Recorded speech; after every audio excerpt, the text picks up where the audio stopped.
Agnia Ramadhani dengan NIM 6662250-228. Seorang mahasiswa yang sedang dikejar batas waktu UAS. Dan ini bukan sekedar tentang saya. Ini tentang bacaan yang sedang saya pelajari, yaitu tentang Alexis de Tocqueville. Democracy and socialism have nothing in common but one word, equality, but notice the difference. While democracy seeks equality and liberty, socialism seeks equality and restraint and servitude.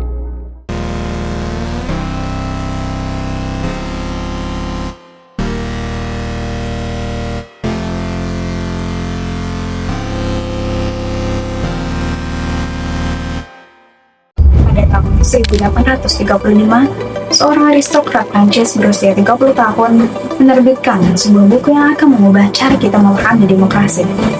Bukunya berjudul Demokrasi in Amerika, dan di dalamnya terdapat satu pengamatan yang menunjukkan. Dia menulis bahwa di Amerika, negara yang didirikan atas prinsip kebebasan, justru terdapat tekanan konformitas yang lebih besar daripada di negara-negara monarki Eropa.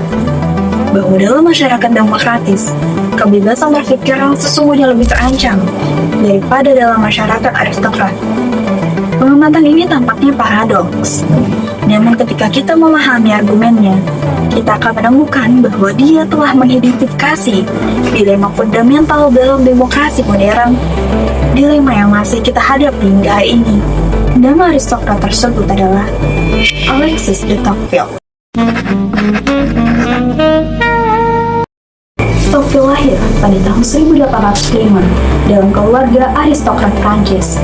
Hanya 16 tahun setelah revolusi Prancis yang mengguncang seluruh tatanan sosial Eropa, kakek dan nenek dari pihak ibunya dieksekusi di guillotine. Kedua orang tuanya dipenjara dan hampir mengalami nasib yang sama. Pengalaman keluarganya ini membentuk pertanyaan fundamental yang menghantui Tocqueville sepanjang hidupnya. Apa yang terjadi ketika tatanan lama runtuh dan apa yang menggantikannya? Apa konsekuensi dari pergeseran kekuasaan dari segelintir orang kepada mayoritas? Pada tahun 1831, pemerintah Prancis mengutusnya ke Amerika Serikat dengan tugas resmi mempelajari sistem pemasyarakatan di sana. Namun Tocqueville memiliki agenda yang lebih besar.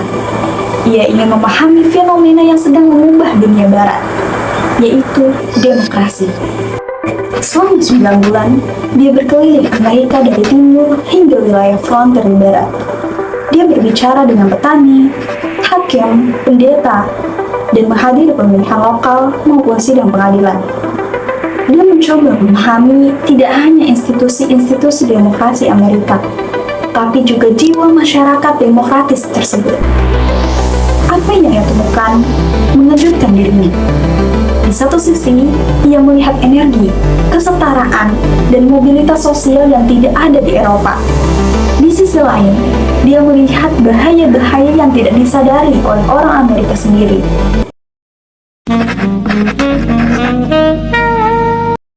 Tesis sentral Tocqueville dapat diringkas dalam satu kalimat.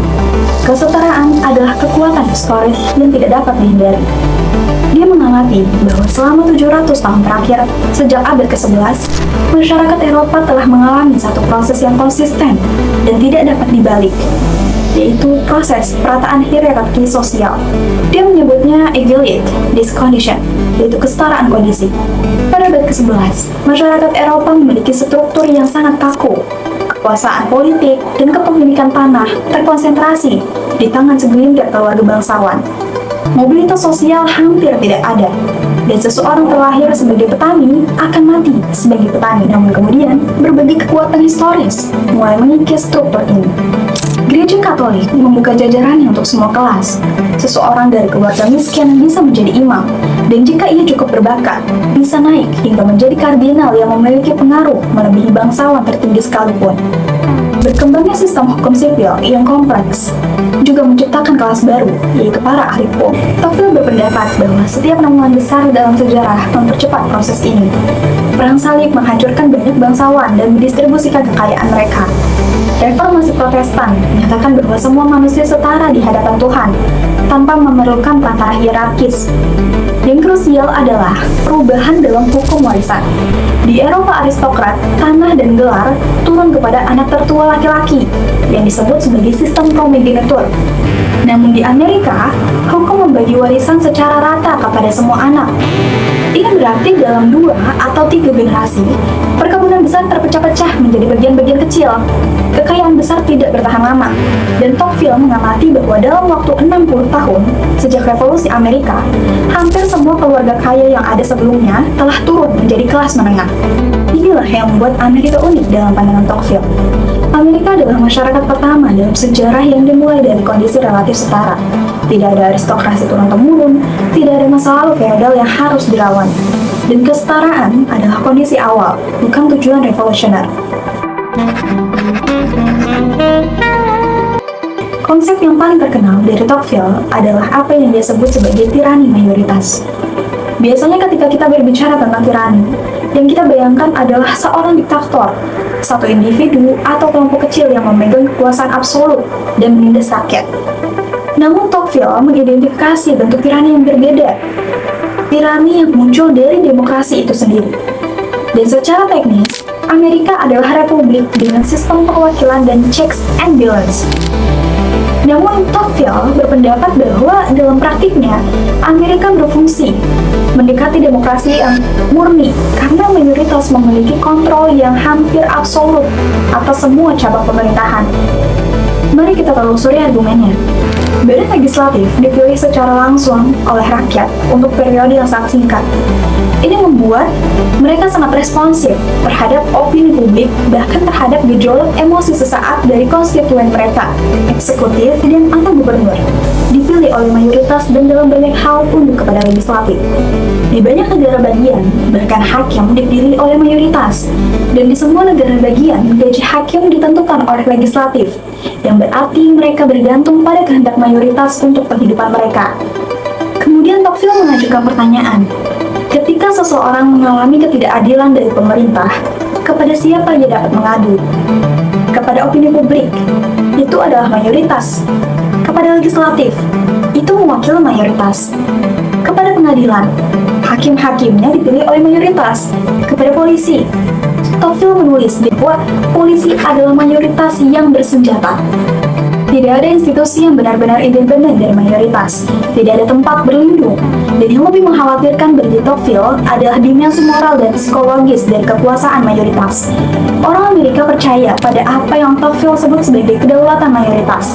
Keyakinan bahwa mayoritas tidak hanya memiliki hak untuk memerintah, tetapi juga kemungkinan besar benar. Ini berbeda dari monarki, di mana raja mungkin memiliki kekuasaan, tetapi tidak selalu dianggap bijaksana oleh rakyatnya.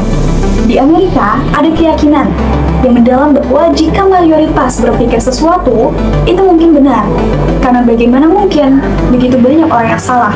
Dan dari keyakinan ini muncul sesuatu yang sangat berbahaya, yaitu tekanan konformitas yang luar biasa kuat. Dalam masyarakat aristokrat, individu-individu terikat oleh jaringan kewajiban timbal balik yang eksplisit. Bangsawan memiliki kewajiban untuk melindungi rakyat jelata yang hidup di tanah mereka. Rakyat jelata memiliki kewajiban kesetiaan kepada tuan mereka. Hubungan-hubungan ini mungkin tidak setara, tetapi mereka adalah hubungan yang nyata yang menciptakan ikatan sosial. Namun demokrasi menghancurkan semua ini. Dalam demokrasi, setiap orang adalah unit politik yang terpisah. Tidak ada kewajiban turun-temurun, tidak ada hubungan formal antara kelas-kelas, dan setiap orang secara teori, mandiri, dan setara. Tocqueville menulis dalam karyanya, demokrasi memutus rantai dan memisahkan setiap mata rantainya. Ketika kondisi manusia menjadi setara, setiap orang kehilangan pandangan terhadap leluhurnya dan keturunannya. Ini menciptakan apa yang Tocqueville sebut sebagai individualisme. Setiap orang mundur dalam lingkaran kecil keluarga dan teman-teman dekat mereka, dan meninggalkan masyarakat yang lebih besar untuk mengurus dirinya sendiri.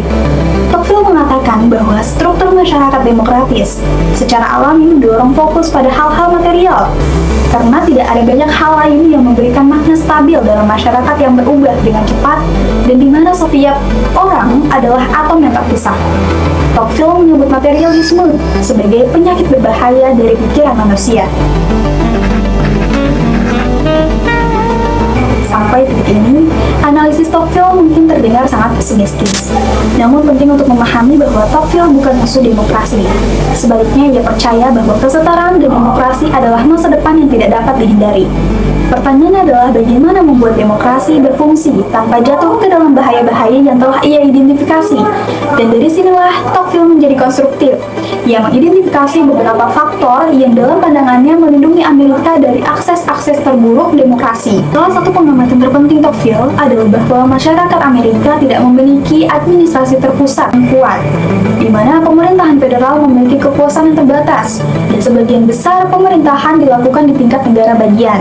Dan bahkan lebih penting lagi di tingkat lokal, kota, township, county, dan sebagainya. Tocqueville menulis bahwa kota-kota dan county berfungsi sebagai pemecah gelombang yang dapat memperlambat dan menyebarkan kekuatan opini mayoritas. Mayoritas masih berkuasa, tetapi kekuasaannya terfragmentasi dan tersebar. Aspek penting lainnya yang dianalisis oleh Tocqueville adalah bahwa demokrasi memerlukan sesuatu yang melampaui materialisme murni dan kepentingan diri murni. Ia memerlukan semacam sense bersama tentang nilai-nilai dan sumber makna yang tidak sepenuhnya politis, yaitu agama. Dan ia berpendapat bahwa agama memainkan peran esensial dalam membuat demokrasi berfungsi. Kasus yang saya angkat mengenai kematian Alvan Kurniawan, seorang pengemudi ojek online yang berusia 21 tahun, memicu reaksi besar di masyarakat. Peristiwa ini cepat menyebar melalui media sosial dan menimbulkan kemarahan publik, aksi solidaritas, dan juga demonstrasi di berbagai daerah. Banyak orang yang melihat kasus ini sebagai contoh kekerasan aparat. Namun jika dilihat lebih dalam, peristiwa ini juga memperlihatkan masalah yang lebih besar dalam demokrasi Indonesia saat ini. Alexis de Tocqueville, seorang pemikir politik abad ke-19, menjelaskan bahwa demokrasi tidak hanya soal pemilu dan juga kebebasan berbicara. Demokrasi juga membutuhkan ruang bagi warga untuk berdiskusi, menyampaikan keluhan, dan mencari solusi secara bersama-sama melalui lembaga yang jelas. Tanpa itu, kemarahan rakyat seringkali keluar dan bentuk tekanan massa dan konflik di jalan. Dalam kasus Alvan Kurniawan ini, reaksi publik menunjukkan bahwa masyarakat Indonesia masih peduli dan mampu bersolidaritas. Dan ini adalah tanda bahwa masyarakat sipil masih hidup. Namun masalahnya adalah banyak orang yang tidak tahu harus kemana menyampaikan ketidakadilan yang mereka rasakan. Ketika saluran resmi seperti dialog publik, serikat pekerja yang kuat, atau perwakilan yang benar-benar mendengar itu tidak berfungsi dengan baik, jalanan dan media sosial menjadi satu-satunya tempat bersuara. Tocqueville menyebut kondisi ini sebagai akibat dari melemahnya institusi perantara, yaitu organisasi atau forum yang berada di antara rakyat dan negara. Contohnya adalah serikat pekerja, forum warga, atau lembaga lokal yang memungkinkan dialog tanpa kekerasan. Dan tanpa institusi ini, warga cenderung bergerak sendiri-sendiri lalu bersatu hanya saat emosi memuncak. Akibatnya, protes seringkali bersifat spontan, emosional, dan juga sulit menghasilkan solusi yang jangka panjang. Media sosial ini mempercepat situasi ini, di mana informasi menyebar begitu cepat tetapi seringkali tanpa ruang untuk penjelasan yang utuh. Opini mayoritas terbentuk dengan cepat dan siapapun yang berbeda pendapat bisa langsung diserang secara sosial. Dan inilah yang oleh Tocqueville sebut sebagai bahaya tirani mayoritas, yaitu ketika tekanan opini publik menjadi lebih kuat daripada dialog rasional. Dan demikian, kematian Alvan Kurniawan bukan hanya tragedi pribadi, tetapi juga cermin dari masalah demokrasi Indonesia. Demokrasi kita memungkinkan orang marah dan bersuara, tetapi belum cukup menyediakan ruang aman untuk berdiskusi dan juga mencari jalan keluar bersama. Tantangan ke depan bukan hanya menjaga kebebasan berbicara, melainkan membangun kembali ruang-ruang dialog dan lembaga perantara agar kemarahan publik tidak selalu berakhir di jalan, tetapi bisa berubah menjadi perubahan yang nyata dan berkelanjutan.